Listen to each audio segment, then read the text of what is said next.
जालिम और मजलूम के लड़ाई में कई बार ऐसा होता है कि मजलूम जालिम से सीख के उसी का वार उसी पे करता है और वो एक मास्टर स्ट्रोक होता है। ईरान और इजराइल में जो पूरा युद्ध चला और जिस तरह से अभी युद्ध विराम की बातें हो रही हैं, आप सबके मन में यह जिज्ञासा होगी कि वाकई ये क्या हुआ, किस तरीके से हुआ, क्या सीक्वेंस ऑफ इवेंट्स थे, कल शाम तक क्या स्थिति थी, अचानक रात को स्थिति बदली जब ईरान ने कतार में यूएस बेस पे हमला कर दिया और उसके बाद क्या हुआ, एक एक करके जहां पर यूएस को उम्मीद थी कि मिडिल ईस्ट की जो पावर्स हैं यानी सऊदी अरेबिया, कतार, कुवैत, बहराइन, जहां पर उसके बेसेस हैं और कतार में सबसे बड़ा बेस है जहां ईरान ने हमला किया था।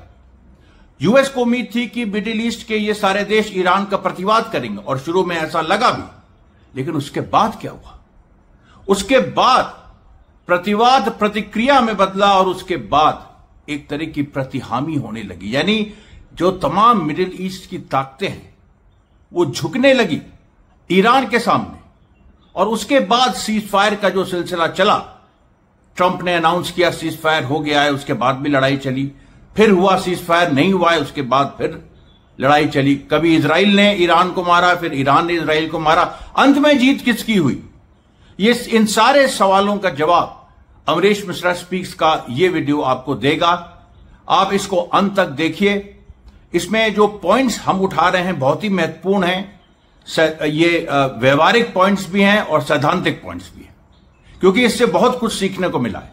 फिलिस्तीनी राज की जो लड़ाई है, फिलिस्तीनियों का जो इंसाफ के लिए संघर्ष है, उस पर इस युद्ध का क्या असर पड़ा, इन सारी बातों को हम आज टटोलने जा रहे हैं। सबसे पहले देखिए सीक्वेंस ऑफ इवेंट्स क्या था। सीक्वेंस ऑफ इवेंट्स ये था कि कतार में जो अल उदेद बेस अमेरिका का है वो सबसे बड़ा बेस है, यानी जो सेंटकॉम, जो सेंट्रल कमांड अमेरिका का मिडिल ईस्ट में है, वो कतार के अल उदूद बेस में है। और अमेरिका ने जो ईरान की जो यूरेनियम एनरिच्ड फैसिलिटीज है, जिनको न्यूक्लियर फैसिलिटीज कहा जाता है, वो यूरेनियम एनरिच्ड, केवल उन यूरेनियम एनरिच्ड फैसिलिटीज पे सारे नियम कानून को ताज पे रख के 22 जून 2025 को हमला किया था। और वो हमला फुद्रो पे था, इस्फहान पे था, नतांज पे था। हालांकि 23 तारीख तक यानी कल तक ये बात सामने आ रही थी कि यूएस ने जो किया है वो खाना पूर्ति की है, वो कुछ खास उससे ईरान को नुकसान नहीं हुआ है। लेकिन ईरान ने इसको अपनी प्रतिष्ठा का सवाल बनाया, और प्रतिष्ठा का सवाल केवल एक राष्ट्र के रूप में नहीं। आप इस बात को समझिए, ईरान केवल एक राष्ट्र इस रूप में आज नहीं है। ईरान एक तरह से जो ग्लोबल साउथ है उसका लीडर है, मजलूम जो देश है उनका लीडर है, उसमें भारत भी आता है। भारत का लीडर ईरान है इस समय। तो ये जो देखिए पूरी स्थिति है कि एक मजलूमों की तरफ से, जो मजलूम राष्ट्र हैं, मजलूम जनता है, जैसे फिलिस्तीन की जनता जो आजादी की लड़ाई लड़ रही है, उसका नेता ईरान है और उसी तरह से वो ग्लोबल साउथ का भी लीडर है। और आप देखिए क्या हुआ, 22 जून को यूएस ने हमला किया ईरान पे। उसके पहले करीब 10 दिन की लड़ाई ईरान इजराइल में चल चुकी थी, जिसमें शुरू में इजराइल ने मार की, उसके बाद ईरान ने जबरदस्त मारा। और उस मार के बारे में एक चौंका देने वाली चीज आई कि 20 जून 2025 को जब मोसाद के हर्जिलिया हेडक्वार्टर पे ईरान ने हमला किया था, मोसाद का जो चीफ है डेविड बार्निया, वो उसमें मारा गया। ये सारी बात हम लोग से छुपाई गई कि मोसाद का चीफ उसमें मार दिया गया। आप बताइए, डेविड बार्निया इज डेड। अब ये जो देखिए पूरी सिचुएशन है, इसमें 23 जून 2025 को यानी कल ये माहौल था कि अब आगे क्या होगा। क्या ईरान स्ट्राइक करेगा यूएस को?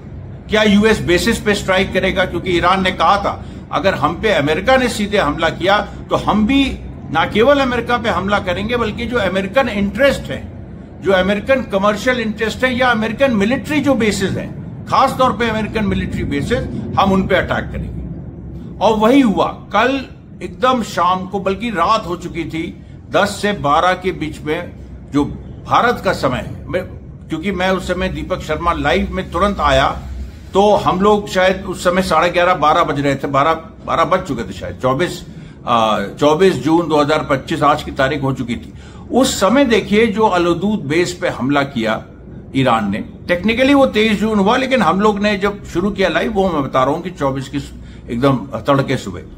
अब उसमें जो देखिए बात हुई, उसमें अलहदूद बेस पे जितने ईरान ने मिसाइल मारे, ईरान ने बयान दिया कि हमारे ऊपर अमेरिका ने 22 जून को 14 मिसाइल मारे और हमने भी 23 जून को 14 मारे, हिसाब बराबर 14 बनाम 14। ये प्रिसिशन ईरान का है। ये ईरान ने सीखा है इन लोगों की, जालिमों की लंबी राजनीति, जिस तरीके से ये बेवकूफ बनाते हैं, जिस तरीके से अमन की बात करते करते स्ट्राइक कर देते हैं। और ट्रंप ने कहा था हम 2 हफ्ता रुकेंगे, लेकिन उसके बाद उसने 22 जून को स्ट्राइक कर दी। ईरान ने भी बहुत सारे ऐसे मिक्स सिग्नल्स दिए और उसके बाद 23 जून को स्ट्राइक कर दी। अब ये स्ट्राइक कतार पे थी, तो तुरंत कतार का बयान आया ईरान को कंडेम करते हुए कि हमारी एयर स्पेस वायलेट हुई, हमारी सॉवरेनिटी वायलेट हुई है। तुरंत सऊदी अरेबिया का बयान आया, उसके बाद टर्की, इजिप्ट और तमाम ऐसे देशों का बयान आने लगा ईरान के विरोध में। पहले ये सब देश ईरान के साथ इजराइल के खिलाफ लामबंद थे, ऐसा लग रहा था, लेकिन ईरान के पास तुरप का पत्ता था, वो था रशिया और चाइना। रशिया से 23 तारीख को कल ही ईरान के फॉरेन मिनिस्टर अरागची मिलने गए और प्यूटिन खुद आए। अब उनका रशिया का फॉरेन मिनिस्टर नहीं आया, प्यूटिन खुद आके अरागची से मिले और उसी समय यह तय हो गया था कहीं ना कहीं, अब समझ में आ रहा है कि यूएस पे स्ट्राइक होगी। चाइना भी पूरी तरह से स्ट्रीमलाइन था, नॉर्थ कोरिया भी साथ था, और ये जो पूरा एक, किसी ने ऐसा सोचा नहीं था। भारत में जो इस समय सत्तारूढ़ पार्टी है, उसके जो विश्लेषक हैं वो बड़ा अपनी वो कर रहे थे कि ये हो जाएगा, वो हो जाएगा, अमेरिका की दादागिरी चल गई, और वो तो खुश। अब पता नहीं उसमें क्या उनको खुशी है, अमेरिका की दादागिरी, इजराइल की दादागिरी में। क्या भारत के आम आदमी का पर कैपिटा इनकम बढ़ रहा है? अमेरिका इजराइल अगर उभरता है तो उससे भारत को क्या फायदा है? क्या फायदा है, ये जरा समझा दो। चाइना से इन्वेस्टमेंट, वो चाइना से इंडस्ट्रीज हटा के भारत आ जाएंगी। कितने मूर्ख हो तुम। अगर थोड़ी बहुत आ भी गई तो क्या फर्क पड़ेगा यहाँ की एम्प्लॉयमेंट स्कीम में? यहाँ पर एक तो जातीय संघर्ष यहाँ की पार्टियों ने शुरू कर दिया, जो सांप्रदायिक संघर्ष, चाहे वो सत्तारूढ़ पार्टी हो और विपक्षी पार्टियों का भी उसमें कोई बहुत अलग से उनकी भूमिका नहीं रही। हालांकि वो कोशिश करती हैं कभी कभी कि आर्थिक प्रोग्राम एक नया पेश करें, लेकिन वो भी कहीं ना कहीं संप्रदाय और जाति की राजनीति में फंस के रह जाती है। तो अब आप ये बताओ कि जो देश इस तरीके से, मतलब इजराइल और अमेरिका अगर उभरेगा तो ये सारी समस्याएं तो हल होंगी नहीं, ये तो हमें हल करनी है। और आर्थिक समस्या, आर्थिक समृद्धि हमारी तो होगी नहीं, चंद कुछ बड़े घरानों की हो जाएगी, अडानी की हो जाएगी, अंबानी की हो जाएगी, उससे ज्यादा तो होगी नहीं। अब इसमें जो है, जो विश्लेषक भारत के अपना सीना ठोकते थे, अब उनके सामने बहुत बड़ा सवाल आ गया जब ईरान ने हमला किया। और ईरान के हमले के बाद मिडिल ईस्ट में एक साथ इस तरह की पहले प्रतिक्रिया आई, उसके बाद सरेंडर, सऊदी अरेबिया सरेंडर, कतार surrender, Kuwait surrender, Bahrain surrender, Egypt surrender, Turkey surrender, Lebanon surrender. Lebanon के भी जो प्रधानमंत्री हैं उन्होंने आलोचना की, हालांकि प्रेसिडेंट नहीं बोले, प्रधानमंत्री ने आलोचना की ईरान की, फिर वो सरेंडर। अरे भाई, ईरान के खिलाफ कितने अंतर्राष्ट्रीय कानून अमेरिका और इजराइल ने तोड़े हैं, उनकी गिनती करना मुश्किल है। सबसे पहली बात, ईरान ने हमेशा अपने न्यूक्लियर प्रोग्राम के बारे में इंटरनेशनल एटॉमिक एजेंसी को बताया है और इंटरनेशनल एटॉमिक एजेंसी ने उसको एक्नॉलेज किया है। हमेशा पूरा ईरान का जो न्यूक्लियर प्रोग्राम है वो अंतर्राष्ट्रीय निगरानी में है, फिर भी उस पर यह प्रेशर कि न्यूक्लियर प्रोग्राम बंद करो, बंद करो, बंद करो, और फिर उस पर भी ईरान बातचीत कर रहा है, और उसके बीच इजराइल ने हमला कर दिया। और उसके बाद जब उसने इजराइल का प्रतिवाद किया, जो कि करना ही है, और इजराइल ने यह बोस्ट किया कि अब तो ईरान की पूरा जो एयर स्पेस है वो हमारे कब्जे में है, और कुछ दिन की स्थिति थी ऐसी शुरू की 12, 13, 14 जून तक। लेकिन उसके बाद जब ईरान ने स्ट्राइक बैक किया और इजराइल की एयर स्पेस पे अपना कब्जा कर लिया, ऐसे ऐसे मिसाइल्स छोड़े, 18,000, 20,000 किलोमीटर प्रति घंटे पे चलने वाली ballistic, intercontinental ballistic missiles, hypersonic, ध्वनि के स्पीड से 18 गुना, 20 गुना ज्यादा। ये जब उसने छोड़ना शुरू किया तो इजराइल घुटनों पे आ गया, और जब उसने दिमोना न्यूक्लियर रिएक्टर जो इजराइल का है उस पर वार किया। उसके बाद इजराइल जब घुटनों पे आया तो अमेरिका से कहा स्ट्राइक करो तुम ईरान पे।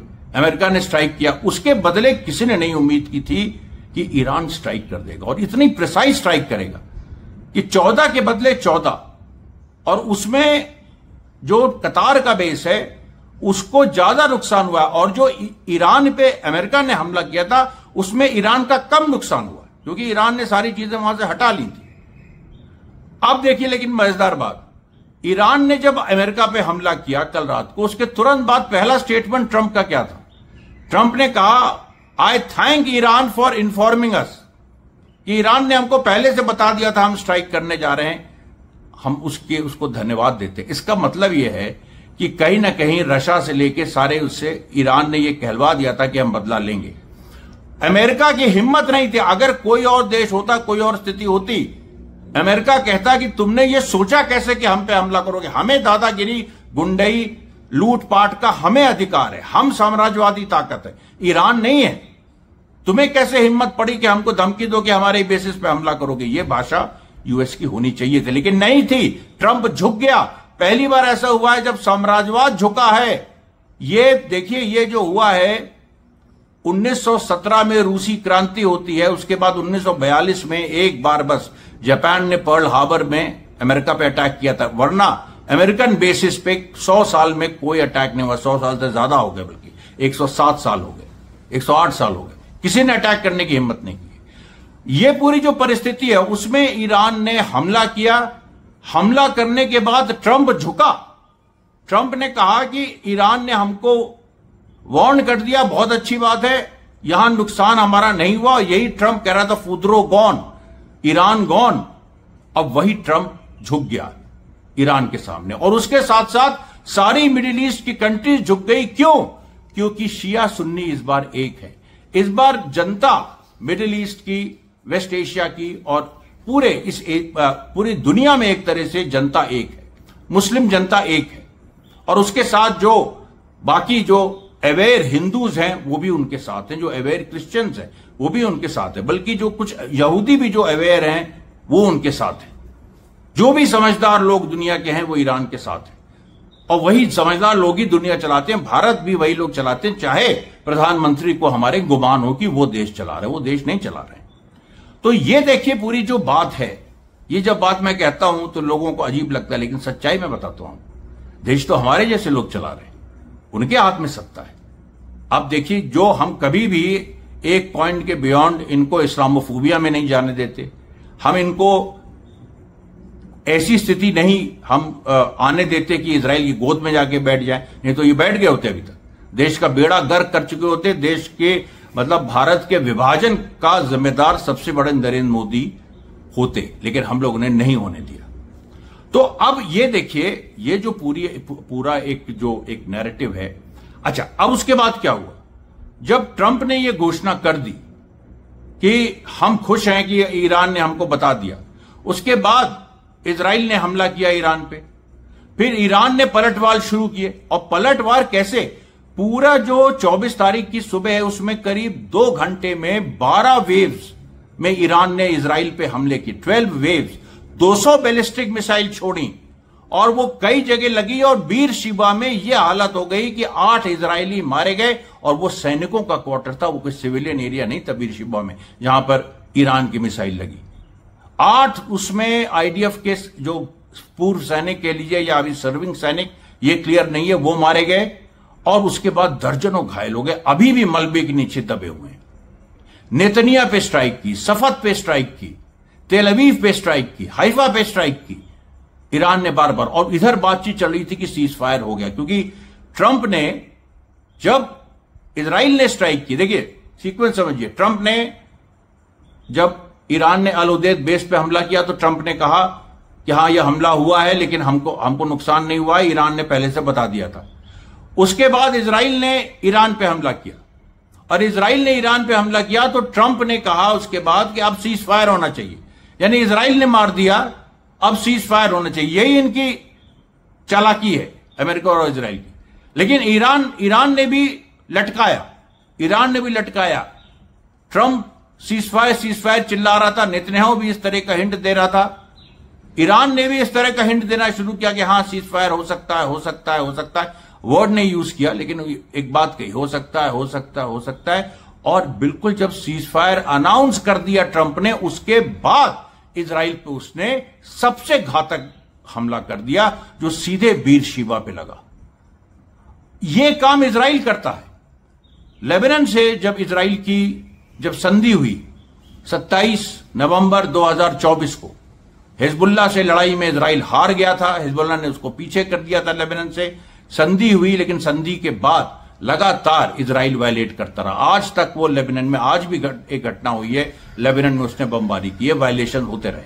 लेकिन वहां पर हिजबुल्लाह चुप है। क्यों? क्योंकि लेबनीज सरकार को उसको अपने साथ लेना है, और लेबनीज सरकार अब उसके साथ आ भी रही है, तो इसलिए हिजबुल्लाह बहुत जल्दी वापस स्ट्राइक करेगा। ईरान इस खेल को समझ गया। ईरान ने इसीलिए टाटा बाय बाय करने के पहले मार दिया। जो बात है, या जो पहले मारे और या जो आखिरी में मारे, जो आखिरी में मारे वो भी बड़ा महत्वपूर्ण होता है। जो आखिरी मुक्का है वो किसने मारा? आखिरी मुक्का ईरान ने मार दिया, और उसके बाद सीज फायर की एक कंडीशनल एक्सेप्टेंस कर ली। इस सीज फायर का कोई मतलब नहीं है। कहने को सीज फायर है, लेकिन सीज फायर का वायलेशन इजराइल कब कर दे और उसके बाद ईरान जवाब दे दे, इसका कोई भी, अब तो ईरान ने यह दिखा दिया है कि वो भी कभी भी हमला कर सकता है, जब चाहे वो सीज फायर वायलेट कर सकता है। और उसके बाद जो मिडिल ईस्ट की कंट्रीज हैं वो डर गई हैं। अब उनके अंदर यह हो रहा है कि भाई यूएस के बेसिस यहां से हटाओ, वरना ईरान जो है वो हमला करेगा। सबसे बड़ा फायदा फिलिस्तीनी जनता को हुआ है। उनका जो संघर्ष है उसको बल मिला है। अब वो खुल के आईडीएफ सोल्जर्स को और बुरी तरह से मार रहे हैं, जो सुबह से खबरें आ रही हैं। और उसके बारे में लेकिन हमको अलग से वीडियो बनाना पड़ेगा, क्योंकि गाजा बहुत दिनों से निगलेक्टेड रहा है। मैंने कहा था कि आज वीडियो बनाऊंगा, लेकिन आज ये पूरी स्थिति आ गई, तो इसका वीडियो मैं बनाऊंगा। अभी देखिए जो स्थिति है कि पूरी दुनिया में चाइना, रशिया, ये सारे देश ईरान के साथ खड़े हैं, जैसे कि पहले खड़े थे। जो इजराइल और अमेरिका के साथ हैं, यूरोप वगैरह, वो उनके साथ हैं, लेकिन वो कुछ बोल नहीं पा रहे हैं ज्यादा, क्योंकि ट्रंप ने सीज फायर कर दिया। अगर आप सोचिए, ईरान ने अमेरिका के बेसिस पर अटैक किया, ईरान को तो यूएस जिस तरीके के पोस्चर्स, जिस तरह के एक अपना एटीट्यूड रखता है, यूएस इजराइल को मिलकर ईरान को अभी तक खत्म कर देना चाहिए, नहीं इस तरह की बात करते हैं वो। लेकिन क्या हुआ? ईरान ने खत्म कर दिया इजराइल को। इजराइल को इतना मारा कि बाप बाप कर रहे हैं, नेतन्याहू भागा फिर रहा है, कोई सरकार नहीं है इस समय इजराइल में, बहुत ही बिल्कुल अनार्की है। तो ये देखिए, पूरा ईरान ने, इससे सबसे बड़ा जो जीत ईरान की हुई है, और जीत मजलूम की हुई है, जीत एक्सेस ऑफ रेजिस्टेंस की हुई है। पूरी दुनिया इस चीज को मान रही है, और अब अगला कदम फिलिस्तीन की आजादी है। धन्यवाद साथियों, बहुत बहुत धन्यवाद।